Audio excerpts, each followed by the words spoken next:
Okay class, आप अगर देख पा रहे हैं तो क्या लिखा है बोर्ड के ऊपर? Stock and flow variables. इसके बारे में आज हम बात करेंगे, ठीक है। इकोनॉमिक्स के अंदर कोई भी वेरिएबल हो, या तो वो स्टॉक होता है या वो फ्लो होता है। ये मैं जानता हूं अच्छे से कि आप इसका नाम आज सुन रहे हो पहली बार, लेकिन ये भी हकीकत है कि बोर्ड में एक क्वेश्चन इसमें से बनेगा ही बनेगा, ठीक है। तो आपको इनके बीच का डिफरेंस भी याद करना पड़ेगा। इनफैक्ट याद नहीं करना होता, पढ़ लेना एक बार कि मतलब क्या है, तो आप अपने आप भी लिख के आ सकते हो। आइए हम बात करते हैं स्टॉक एंड फ्लो के बारे में। सबसे पहले मैं आपसे बात करता हूं कि स्टॉक क्या है। अगर मान लो तो मैं आपसे पूछता हूं कि स्टॉक का मतलब क्या होता होगा, तो शायद आपके दिमाग में आएगा अकाउंट्स का स्टॉक, वो क्लोजिंग स्टॉक, ओपनिंग स्टॉक, ऐसा कुछ। इकोनॉमिक्स के अंदर स्टॉक का वो मतलब नहीं है, स्पेशली मैक्रो के अंदर तो स्टॉक का वो मतलब नहीं होता। जब हम स्टॉक को फ्लो के साथ में स्टडी कर रहे होते हैं तो स्टॉक का यहां पर मतलब ही अलग हो जाता है। अब मैं बोल रहा हूं, ध्यान देंगे सारे के सारे। स्टॉक का मतलब होता है कोई भी, मेरी बात पर ध्यान देना, स्टॉक का मतलब क्या होता है सर? कोई भी इकोनॉमिक वेरिएबल जिसको हम किसी पर्टिकुलर पॉइंट ऑफ टाइम पर नापते हैं। क्या बोला? कोई भी ऐसा इकोनॉमिक वेरिएबल जिसको मेजर करने का कोई पॉइंट ऑफ टाइम होता है, मतलब वो जब चाहे नाप नहीं सकते हम उसको, नापेंगे उसको हम करेंगे मेजर, बट उसका एक पॉइंट ऑफ टाइम है उसको नापने का, उस चीज को मेजर करने का। डोंट वरी, अभी मैं आपको एग्जांपल दूंगा। तो अगर मैं स्टॉक के अंदर कुछ लिखूं तो क्या लिखूंगा? Stock can be defined, stock can be defined as an economic variable, economic variable which is measured,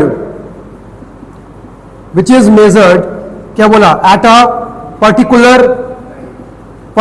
not time, particular point of time। point जो वर्ड लिखा है ना, ये मेन है, point of time। it is a stock concept। Clear है? Example देता हूं।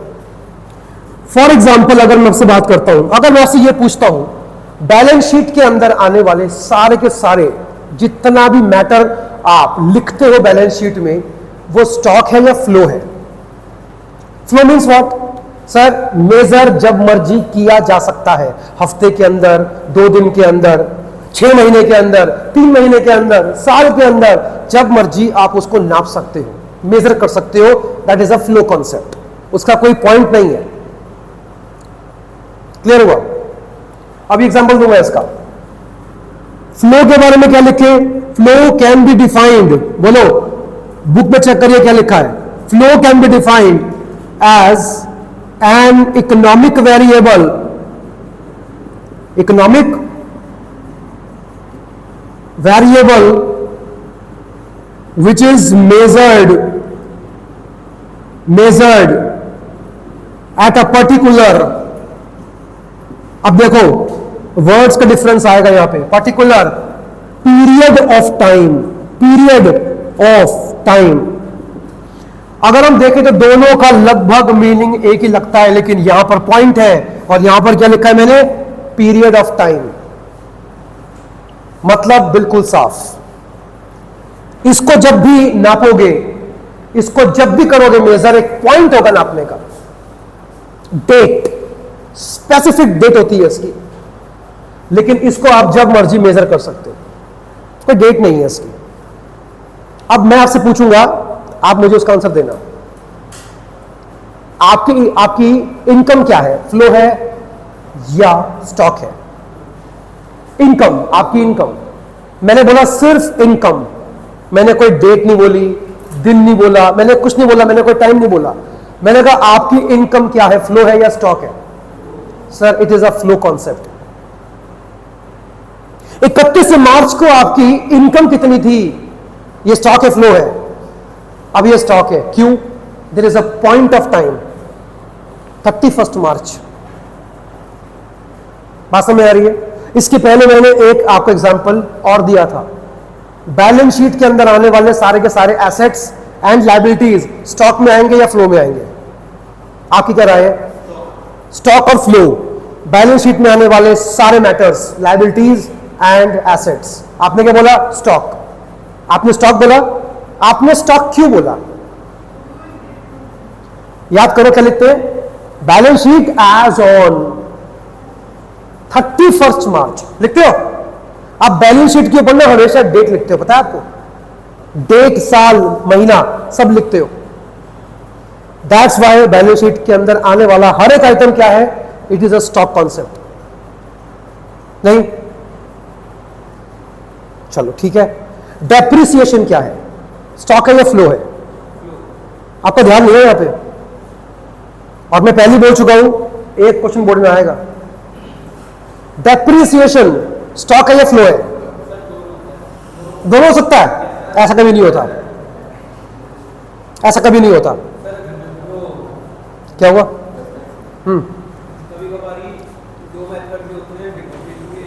भाई भाई भाई ऐसा नहीं होता। आप प्लीज अकाउंट्स को इको के साथ में मत जोड़िए, मैथड्स की बात नहीं कर रहे हैं। मैंने खाली ये पूछा, एग्जाम में लिखा हुआ आ गया, डेप्रिसिएशन लिखा हुआ आ गया, बस आप उसमें स्टॉक लिख कर आओगे या फ्लो लिख कर आओगे? मेरा ये क्वेश्चन है आपसे, उसके आगे मत जाओ। फ्लो लिख कर आओगे? क्यों? डेप्रिसिएशन आप कब लगाते हो? साल के एंड में जाकर लगाते हो। डेट क्या होती है? 31 मार्च होती है, नहीं होती है? तो इसके हिसाब से क्या बना? स्टॉक बना। बोलो भाई। लेकिन आप एक बात भूल रहे हो, असल में डेप्रिसिएशन 6 महीने का भी निकल सकता है, डेप्रिसिएशन 3 महीने का भी निकल सकता है। याद करो, अमाउंट मल्टीप्लाइड बाय 3/12, 6/12, 9/12। आपने कोई प्लांट 6 महीने यूज किया, बेच दिया, तो 6 महीने का उसके ऊपर आप क्या लगाने वाले हो? डेप्रिसिएशन। मतलब उसको मेजर करने का कोई पॉइंट नहीं है। तो depreciation is a flow concept. अगर एग्जाम में क्वेश्चन आता है कि डेप्रिसिएशन क्या है, तो आपको उसे फ्लो लिखकर आना है, बशर्त है कि उसके आगे कोई पॉइंट ऑफ टाइम मेंशन ना हो। अगर टाइम लिखा हुआ आ गया, आंख बंद करके वो क्या बन जाएगा? आपका स्टॉक बन जाएगा। नहीं? एक और मैटर बताता हूं मैं आपको। जीडीपी क्या है? स्टॉक है, फ्लो है? जीडीपी स्टॉक है या फ्लो है? फ्लो है। फ्लो क्यों है सर? क्योंकि उसके अंदर ऐड क्या होता है? उसमें आप क्या ऐड कर रहे हो? एक साल के अंदर बनने वाले सारे गुड्स एंड सर्विसेज की वैल्यू। एक साल के अंदर बनने वाले, कोई मंथ मेंशन नहीं किया मैंने। वो अलग बात है, कैलकुलेट साल के लास्ट में ही होगा, लेकिन उसके अंदर जो भी आइटम आ रहे हैं, यहां सुन लो, उसमें जो भी आइटम्स आपके आ रहे हैं वो पूरे साल बने होंगे, कोई पॉइंट ऑफ टाइम नहीं है। नेशनल इनकम क्या होती है? स्टॉक है या फ्लो है? नेशनल इनकम क्या है? स्टॉक है या फ्लो है? आप में से कितने लोग जानते हो नेशनल इनकम को कैलकुलेट करने के लिए गवर्नमेंट ऑफ इंडिया हमेशा जीडीपी का सहारा लेती है। अगर जीडीपी फ्लो है तो नेशनल इनकम भी क्या होनी चाहिए? फ्लो होनी चाहिए। इनकम क्या है तुम्हारी? फ्लो कॉन्सेप्ट है। डिमांड क्या है? डेट बोली, टाइम बोला मैंने, टाइम नहीं लिखा हुआ तो वो क्या है? वो फ्लो है। एक्सेप्ट फ्यू वेरिएबल्स, अभी नाम लूंगा उसका। इन्वेस्टमेंट क्या है? स्टॉक है, फ्लो है? इन्वेस्टमेंट स्टॉक है, फ्लो है? इन्वेस्टमेंट का एक और नाम क्या था बताना, किसी को याद है? कैपिटल फॉर्मेशन भी कहते हैं उसको। याद कर लो, काम आएगा बहुत ज्यादा। क्या बोला? इन्वेस्टमेंट का एक और नाम क्या बोला मैंने? Capital formation. स्टॉक है, फ्लो है? सर इन्वेस्टमेंट को ना मेजर करने का कोई पॉइंट ऑफ टाइम नहीं होता। इन्वेस्टमेंट आप साल के बीच में भी कर सकते हो, नहीं होता है? नहीं कर सकते हो। Investment is a flow concept. Capital capital, stock और फ्लो। इन्वेस्टमेंट अगर फ्लो है तो आपके हिसाब से कैपिटल क्या होना चाहिए? कैपिटल क्या होना चाहिए? फ्लो कॉन्सेप्ट श्योर है आप? पक्का? एक बार फिर सोचो बेटा, कैपिटल मैंने आज तक अपने जीवन में दो ही देखी हैं, opening capital and closing capital. एक साल के स्टार्टिंग में होती है एज ऑन 1 अप्रैल और एक साल के एंड में होती है एज ऑन 31 मार्च। दोनों में टाइम मेंशन्ड है।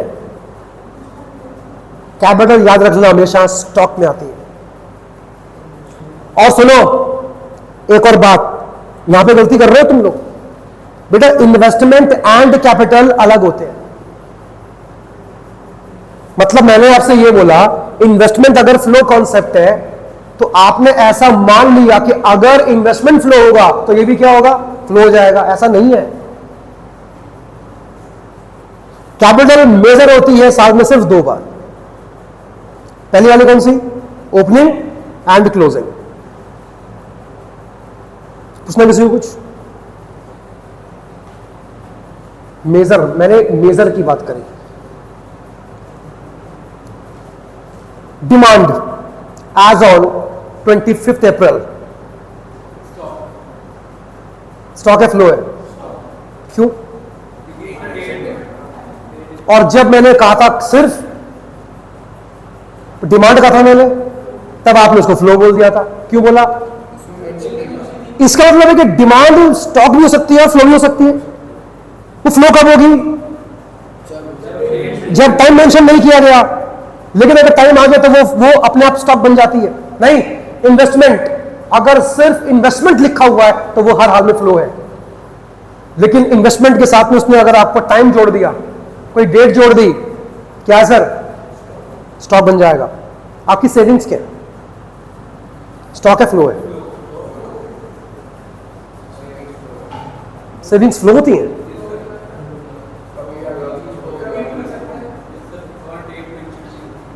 मैंने कोई टाइम बोला 30 जनवरी को आपकी सेविंग 2 लाख थी। ये क्या है? अभी स्टॉक बन गई। अब ये स्टॉक कैसे बनी? सर टाइम मेंशन कर दिया आपने। बात सही है। 2021 में गाजियाबाद के अंदर करीबन 1 लाख मकान और बने। ध्यान सुनना मेरी बात को फिर से। 2021 में गाजियाबाद के अंदर जीडीए ने 1 लाख नए मकान बनवाए। स्टॉक है, फ्लो है? यार टाइम तो बोला मैंने 2021। स्टॉक है ये? सच में क्या ये पॉइंट ऑफ टाइम है? क्या मैंने साल का नाम नहीं लिया? 2021 मैंने बोला। आपको क्या बोलना चाहिए था? सर एक साल के अंदर ना 12 महीने होते हैं। आपने कोई मंथ का नाम लिया? कोई डेट बोली आपने? आप साल को देखकर उसे स्टॉक नहीं कह सकते।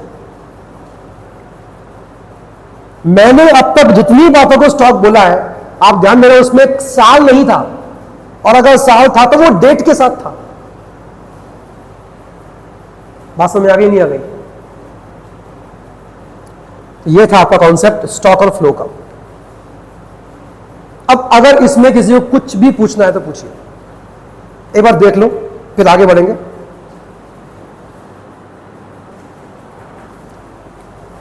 चलिए भाई, अब बात करेंगे बहुत ही नए टॉपिक के ऊपर जो कि बहुत इंपॉर्टेंट है आपका।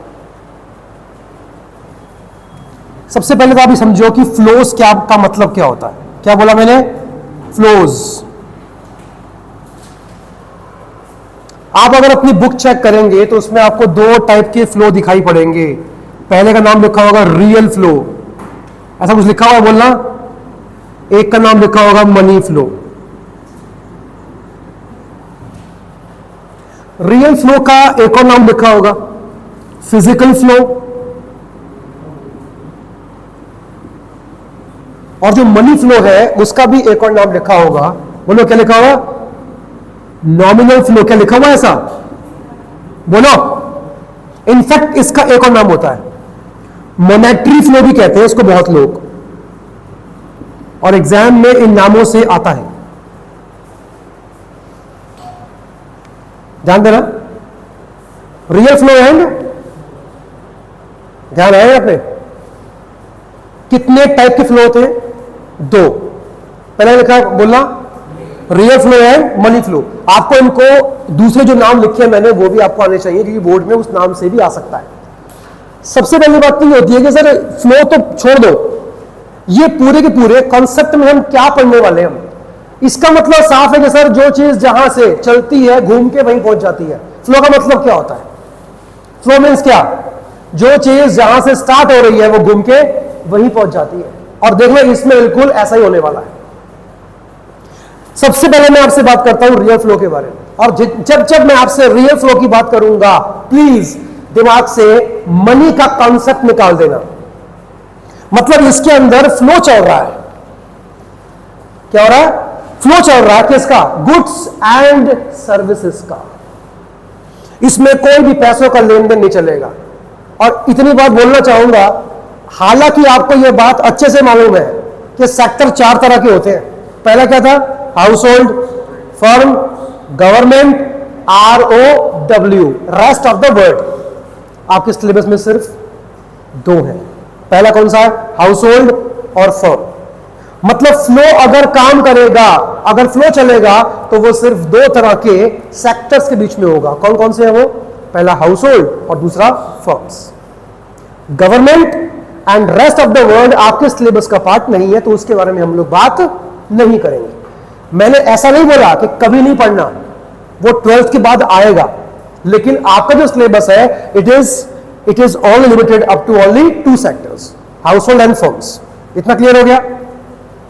What is real flow? देखो बुक में लिखा हुआ है तो मैं ज्यादा बात नहीं करूंगा, मतलब ज्यादा मैं आपको इसमें लिखाऊंगा नहीं। हाँ जी, क्या मतलब है रियल फ्लो का? सर अभी आपने बताया कि इसके अंदर पहली बात फ्लो चलेगा सिर्फ गुड्स और सर्विस का, और इसके अंदर हम कहीं पर भी मनी का जिक्र नहीं करने वाले। अच्छा, गुड्स एंड सर्विस का फ्लो किसके बीच में? Household and firms. Household and firms, इन 2 के बीच में फ्लो चलेगा। किसका? गुड्स एंड सर्विसेज का। चल इसको समझते हैं थोड़ा सा। सबसे पहले तो मैं I will make a diagram, और अगर ये क्वेश्चन आपके एग्जाम्स के अंदर आ गया तो आपको डायग्राम ही ड्रॉ करना पड़ेगा, ठीक है? मीनिंग लिखने के साथ साथ आपको डायग्राम दिखाना पड़ेगा। पहला सेक्टर का मैंने नाम आपके सामने क्या लिया था? House hold sector. दूसरा सेक्टर का नाम क्या था? फर्म। एक ये रहा और एक ये रहा।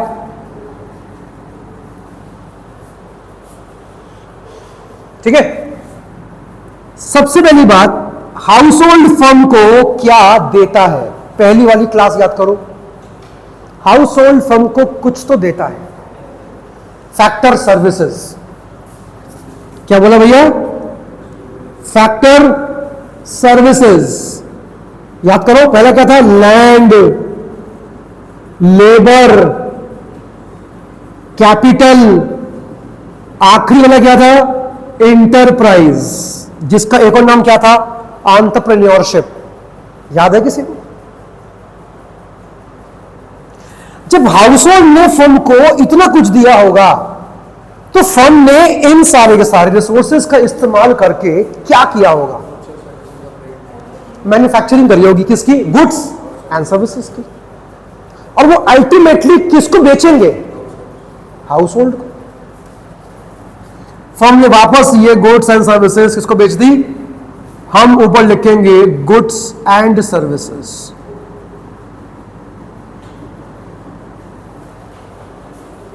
आप समझो पहले फ्लो का मतलब क्या है। हमने तुमको ये सब दिया, फैक्टर्स दिए तुमको, हमने लैंड दी। मैंने आपसे कहा था पहले भी, लैंड का मतलब सिर्फ जमीन नहीं होता। लैंड का मतलब क्या होता है? वाटर, फॉरेस्ट, मिनरल्स, नेचर से मिलने वाली हर चीज किस में आती है? लैंड में आ जाती है। इसमें क्या आता है? Labours. Labour means what? Labour की स्किल्स, लेबर का टाइम, लेबर के एफर्ट्स, उन सबको जोड़ के एक क्या बन गया? लेबर बन गया। जरा पढ़ना क्या लिखा है? What is a capital? क्या होती है ये? सर बिजनेस के पास बहुत सारे क्या होते हैं? एसेट्स होते हैं बिजनेस करने के लिए, प्लांट, मशीनरीज, बिल्डिंग्स, आपके इक्विपमेंट, फर्नीचर होते हैं सब, they all are the part of capital. Last क्या था? इंटरप्राइज का मतलब क्या था? What is enterprise? Businessman. Business को बिजनेसमैन दिया किसने? हाउस होल्ड ने तो दिया होगा, नहीं? क्या ये बात मानते हो कि कंपनी का कोई ना कोई तो मालिक होता ही है? मानते हो? मालिक कौन है? यहां से आया बता आपको, जो रिस्क ले रहा है। और इसका मतलब ये होता है कि सर इन तीनों को जोड़कर जिसने बिजनेस बनाया वही तो कौन है? एंटरप्रेन्योर है, जिसमें रिस्क लेने की काबिलियत है। आप ध्यान दे रहे हो? इन्होंने ये दिया, इसके बदले में इन लोगों ने इनको गुड्स एंड सर्विसेज बेच दिए। सवाल यह आता है कि गुड्स एंड सर्विसेज इनके पास कहां से आए? बनाए। कैसे बनाए?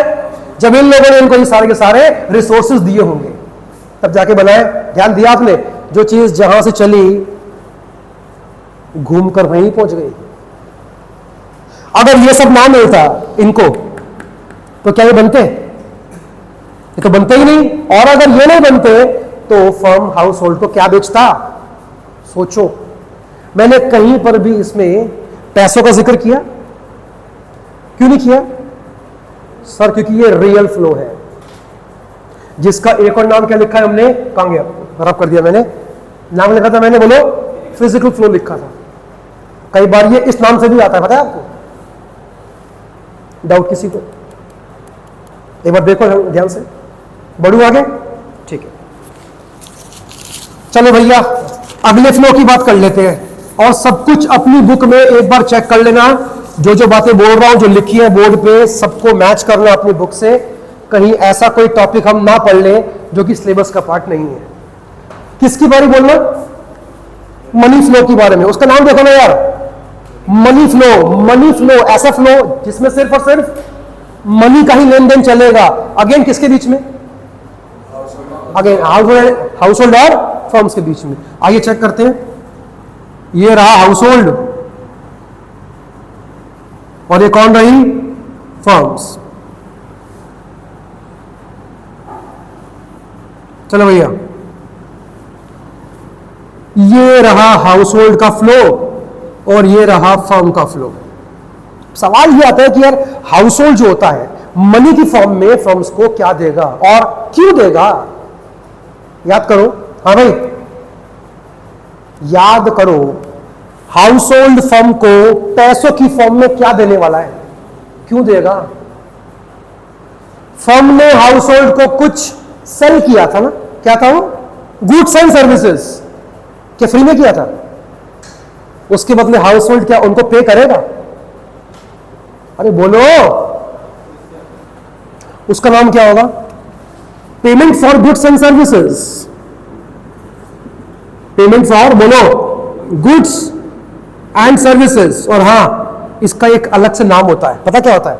Consumption expenditure. क्या होता है? Consumption expenditure. अब तुम बोलोगे सर ये दो बातें लिख दी आपने, एक ये लिखी और एक ये लिखी, अलग होती है क्या? मैं बोलूंगा नहीं। अगर मुझे इस वाले टर्म को डिफाइन करना पड़े तो इसका मतलब ये होता है, consumption expenditure can be defined as the payment for goods and services made by the household to the firms. ये था पैसों का फ्लो हाउस होल्ड से किसके पास? फर्म्स के पास। अब फर्म भी तो कुछ ना कुछ देगी। क्यों देगी फर्म हाउस होल्ड को? अरे हाउस होल्ड ने फर्म को क्या दिया था? Land, labour, capital, enterprise. क्या इसके बदले फर्म इनको आपके हिसाब से नहीं करेगी, पेमेंट नहीं करेगी? लैंड पे क्या मिलना चाहिए? लैंड पे क्या मिलना चाहिए? इनको रेंट मिलना चाहिए। लेबर्स को उसके बदले में क्या मिलनी चाहिए? वेजेस मिलनी चाहिए। क्या मिलना चाहिए? कैपिटल्स पे इंटरेस्ट मिलना चाहिए। और बिजनेसमैन को रिस्क पर क्या मिलना चाहिए? प्रॉफिट मिलना चाहिए ना यार। और ये चारों पैसों की फॉर्म में होते हैं। पता आपको क्या बोला? मतलब ये जो फ्लो की मैं आपसे बात कर रहा हूं, इसमें हम सिर्फ मनी की बात करेंगे। कुछ पूछना किसी को? एक बार देखो फिर से, कोई मन में डाउट लगे तो पूछिए। आपको पता है ये जो लिखे हैं ना, rent, wages, interest and profit, आप जानते हो इसका नाम क्या होता है? Factor payment. क्या बोला? फैक्टर पेमेंट होता है। आपसे कोई पूछ ले कि फैक्टर पेमेंट का मतलब क्या होता है, तो क्या बताओगे आप? Payment made by the firm to the household in return for factor services. Factor payment हमेशा फैक्टर, बोलो ना यार, बोलते क्यों नहीं हो? फैक्टर पेमेंट हमेशा फैक्टर सर्विसेज के अगेंस्ट मिलती हैं। अगर हाउस होल्ड ने अगर लैंड ना दी होती, रेंट मिलता? लेबर ना दिए होते तो क्या नहीं मिलती? वेजेस नहीं मिलती। अगेन जो बाकी रह गया देख लो अपने आप ही। सब क्लियर है? इतना